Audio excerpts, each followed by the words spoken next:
اور تم جہاں سے نکلو نماز میں اپنا منہ مسجد حرام کی طرف کر لیا کرو، بے شبہ یہ تمہارے پروردگار کی طرف سے حق ہے، اور تم لوگ جو کچھ کرتے ہو اللہ اس سے بے خبر نہیں۔ اور تم جہاں سے نکلو مسجد حرام کی طرف منہ کر کے نماز پڑھا کرو، اور مسلمانوں تم جہاں ہوا کرو اسی مسجد کی طرف رخ کیا کرو۔ یہ تاکید اس لیے کی گئی ہے کہ لوگ تم کو کسی طرح کا الزام نہ دے سکیں، مگر ان میں سے جو ظالم ہیں وہ الزام دیں تو دیں، سو ان سے مت ڈرنا اور مجھی سے ڈرتے رہنا، اور یہ بھی مقصود ہے کہ میں تم کو اپنی تمام نعمتیں بخشوں، اور یہ بھی کہ تم راہ راست پر چلو۔ جس طرح من جملہ اور نعمتوں کے ہم نے تم میں تمہیں میں سے ایک رسول بھیجے ہیں جو تم کو ہماری آیتیں پڑھ پڑھ کر سناتے اور تمہیں پاک بناتے اور کتاب یعنی قرآن اور دانائی سکھاتے ہیں اور ایسی باتیں بتاتے ہیں جو تم پہلے نہیں جانتے تھے، سو تم مجھے یاد کیا کرو، میں تمہیں یاد کیا کروں گا، اور میرا احسان مانتے رہنا اور میری ناشکری نہ کر۔ اے ایمان والو، صبر اور نماز سے مدد لیا کرو، بے شک اللہ صبر کرنے والوں کے ساتھ ہے۔ اور جو لوگ اللہ کی راہ میں مارے جائیں ان کی نسبت یہ نہ کہنا کہ وہ مرے ہوئے ہیں، وہ مردہ نہیں بلکہ زندہ ہیں، لیکن تم کو شعور نہیں۔ اور ہم کسی قدر خوف اور بھوک اور مال اور جانوں اور میووں کے نقصان سے تمہاری آزمائش کریں گے، اور صبر کرنے والوں کو بشارت سنا دو کہ ان لوگوں پر جب کوئی مصیبت واقع ہوتی ہے تو کہتے ہیں کہ ہم اللہ ہی کا مال ہیں اور اسی کی طرف لوٹ کر جانے والے ہیں۔ یہی لوگ ہیں جن پر ان کے پروردگار کی عنایتیں ہیں اور خصوصی رحمت بھی ہے، اور یہی سیدھے رستے پر ہیں۔ بے شک کوہ صفا اور مروہ اللہ کی نشانیوں میں سے ہیں، تو جو شخص خانہ کعبہ کا حج یا عمرہ کرے اس پر کچھ گناہ نہیں کہ دونوں کے درمیان چکر لگائے، بلکہ یہ ایک نیک کام ہے، اور جو کوئی نیک کام کرے تو اللہ قدردان ہے، دانا ہے۔ جو لوگ ہمارے حکموں اور ہدایتوں کو جو ہم نے نازل کی ہیں کسی غرض فاسد سے چھپاتے ہیں، باوجود کہ ہم نے ان کو لوگوں کے سمجھانے کے لیے اپنی کتاب میں کھول کھول کر بیان کر دیا ہے، ایسوں پر اللہ اور تمام لعنت کرنے والے لعنت کرتے ہیں۔ ہاں، جو توبہ کرتے ہیں اور اپنی حالت درست کر لیتے ہیں اور احکام الہی کو صاف صاف بیان کر دیتے ہیں تو میں ان کے قصور معاف کر دیتا ہوں، اور میں بڑا معاف کرنے والا بڑا مہربان ہوں۔ جو لوگ کافر ہوئے اور کافر ہی مرے، ایسوں پر اللہ کی اور فرشتوں کی اور انسانوں کی سب کی لعنت، وہ ہمیشہ اسی لعنت میں گرفتار رہیں گے۔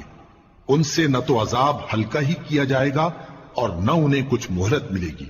اور لوگوں، تمہارا معبود ایک ہی معبود ہے، اس بڑے مہربان اور رحم والے کے سوا کوئی عبادت کے لائق نہیں۔ بے شک آسمانوں اور زمین کے پیدا کرنے میں اور رات اور دن کے ایک دوسرے کے پیچھے آنے جانے میں اور کشتیوں اور جہازوں میں جو سمندر میں لوگوں کے فائدے کے لیے رواں ہیں، اور میں جس کو اللہ آسمان سے برساتا اور اس سے زمین کو اس کے مردہ ہو جانے کے بعد زندہ یعنی خشک ہو جانے کے بعد سرسبز کر دیتا ہے، اور زمین پر ہر قسم کے جانور پھیلانے میں اور ہواؤں کے چلانے میں اور بادلوں میں جو آسمان اور زمین کے درمیان گھرے رہتے ہیں، عقل مندوں کے لیے اللہ کی قدرت کی نشانیاں ہیں۔ اور بعض لوگ ایسے ہیں جو غیر اللہ کو اللہ کا شریک بناتے اور ان سے اللہ کی سی محبت کرتے ہیں، لیکن جو ایمان والے ہیں وہ تو اللہ ہی کے سب سے زیادہ دوست دار ہیں۔ اور اے کاش ظالم لوگ جو بات عذاب کے وقت دیکھیں گے اب دیکھ لیتے کہ سب طرح کی طاقت اللہ ہی کو ہے، اور یہ کہ اللہ سخت عذاب کرنے والا ہے۔ اس دن کفر کے پیشوا اپنے پیروں سے بیزاری ظاہر کریں گے اور دونوں عذاب الہی دیکھ لیں گے اور ان کے آپس کے تعلقات منقطع ہو جائیں گے۔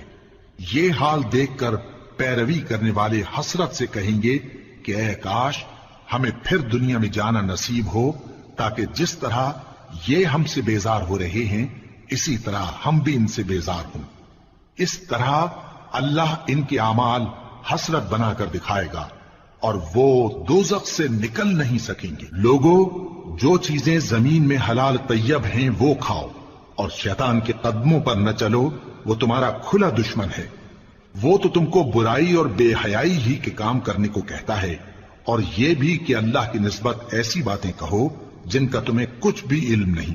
اور جب ان لوگوں سے کہا جاتا ہے کہ جو کتاب اللہ نے نازل فرمائی ہے اس کی پیروی کرو، تو کہتے ہیں نہیں، بلکہ ہم تو اسی چیز کی پیروی کریں گے جس پر ہم نے اپنے باپ دادا کو پایا۔ بھلا اگرچہ ان کے باپ دادا نہ کچھ سمجھتے ہوں اور نہ سیدھے راستے پر ہوں، تب بھی وہ انہی کی تقلید کیے جائیں گے۔ جو لوگ کافر ہیں ان کی مثال اس شخص کی سی ہے جو کسی ایسی چیز کو آواز دے جو پکار اور آواز کے سوا کچھ سن نہ سکے۔ یہ بہرے ہیں، گونگے ہیں، اندھے ہیں کہ کچھ سمجھ ہی نہیں سکتے۔ اے اہل ایمان، جو پاکیزہ چیزیں ہم نے تم کو عطا فرمائی ہیں ان کو کھاؤ، اور اگر اللہ ہی کے بندے ہو تو اس کی نعمتوں کا شکر بھی ادا کرو۔ اس نے تو تم پر بس مرا ہوا جانور اور لہو اور سور کا گوشت اور جس چیز پر اللہ کے سوا کسی اور کا نام پکارا جائے حرام کر دیا ہے۔ ہاں، جو مجبور ہو جائے بشرطے کہ اللہ کی نافرمانی نہ کرے اور حد ضرورت سے باہر نہ نکل جائے، اس پر کچھ گناہ نہیں۔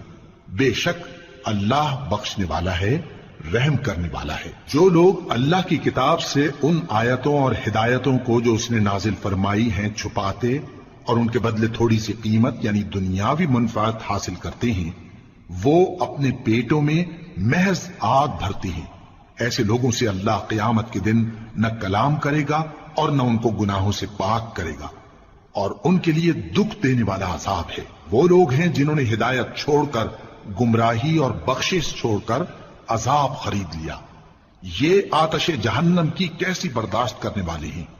یہ اس لیے کہ اللہ نے کتاب سچائی کے ساتھ نازل فرمائی، اور جن لوگوں نے اس کتاب میں اختلاف کیا وہ ضد میں آ کر نیکی سے دور ہو گئے ہیں۔ نیکی یہی نہیں کہ تم مشرق و مغرب کو قبلہ سمجھ کر ان کی طرف منہ کر لو، بلکہ نیکی یہ ہے کہ لوگ اللہ پر اور روز آخر پر اور فرشتوں پر اور اللہ کی کتاب پر اور پیغمبروں پر ایمان لائیں، اور مال باوجود عزیز رکھنے کے رشتہ داروں اور یتیموں اور محتاجوں اور مسافروں اور مانگنے والوں کو دیں، اور گردنوں کے چھڑانے میں خرچ کریں، اور نماز پڑھیں اور زکوٰۃ دیں، اور جب عہد کر لیں تو اس کو پورا کریں، اور سختی اور تکلیف میں اور جنگ کے وقت ثابت قدم رہیں۔ یہی لوگ ہیں جو ایمان میں سچے ہیں، اور یہی ہیں جو اللہ سے ڈرنے والے ہیں۔ مومنوں، تم کو مقتولوں کے بارے میں قصاص یعنی خون کے بدلے خون کا حکم دیا جاتا ہے، اس طرح پر کہ آزاد کے بدلے آزاد مارا جائے، اور غلام کے بدلے غلام، اور عورت کے بدلے عورت۔ اور اگر قاتل کو اس کے مقتول بھائی کے قصاص میں سے کچھ معاف کر دیا جائے تو وارث مقتول کو پسندیدہ طریق سے قرارداد کی پیروی یعنی مطالبہ خون بہا کرنا اور قاتل کو خوشخوئی کے ساتھ ادا کرنا چاہیے۔ یہ تمہارے پروردگار کی طرف سے تمہارے لیے آسانی اور مہربانی ہے۔ اب جو اس کے بعد زیادتی کرے اس کے لیے دکھ کا عذاب ہے۔ اور اے اہل عقل، حکم قصاص میں تمہاری زندگانی ہے کہ تم قتل و خونریزی سے بچو۔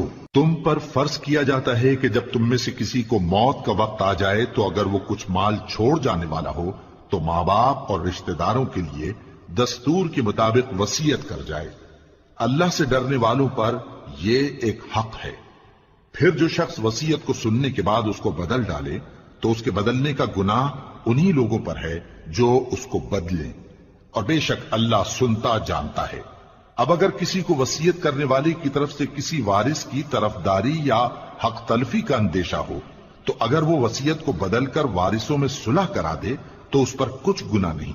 بے شک اللہ بخشنے والا ہے، رحم والا ہے۔ مومنوں، تم پر روزے فرض کیے گئے ہیں جس طرح تم سے پہلے لوگوں پر فرض کیے گئے تھے تاکہ تم پرہیزگار بنو۔ روزوں کے دن گنتی کے چند روز ہیں، تو جو شخص تم میں سے بیمار ہو یا سفر میں ہو تو دوسرے دنوں میں روزوں کا شمار پورا کر لے۔ اور جو لوگ روزہ رکھنے کی طاقت رکھیں لیکن رکھیں نہیں، وہ روزے کے بدلے محتاج کو کھانا کھلا دیں۔ اور جو کوئی اپنی مرضی سے زیادہ نیکی کرے تو اس کے حق میں زیادہ اچھا ہے، اور اگر سمجھو تو روزہ رکھنا ہی تمہارے حق میں بہتر ہے۔ روزوں کا مہینہ رمضان کا مہینہ ہے جس میں قرآن اول نازل ہوا جو لوگوں کا رہنما ہے، اور جس میں ہدایت کی کھلی نشانیاں ہیں، اور جو حق و باطل کو الگ الگ کرنے والا ہے۔ تو جو کوئی تم میں سے اس مہینے میں موجود ہو چاہیے کہ پورے مہینے کے روزے رکھے اور جو بیمار ہو یا سفر میں ہو تو دوسرے دنوں میں روزے رکھ کر ان کا شمار پورا کر لے۔ اللہ تمہارے حق میں آسانی چاہتا ہے اور سختی نہیں چاہتا، اور یہ آسانی کا حکم اس لیے دیا گیا ہے کہ تم روزوں کا شمار پورا کر لو، اور اس احسان کے بدلے کہ اللہ نے تم کو ہدایت بخشی ہے تم اس کو بزرگی سے یاد کرو اور اس کا شکر کرو۔ اور اے پیغمبر، جب تم سے میرے بندے میرے بارے میں دریافت کریں تو انہیں معلوم ہو کہ میں تو تمہارے پاس ہی ہوں۔ جب کوئی پکارنے والا مجھے پکارتا ہے تو میں اس کی دعا قبول کرتا ہوں، تو ان کو چاہیے کہ میرے حکموں کو مانیں اور مجھ پر ایمان رکھیں تاکہ نیک رستہ پائیں۔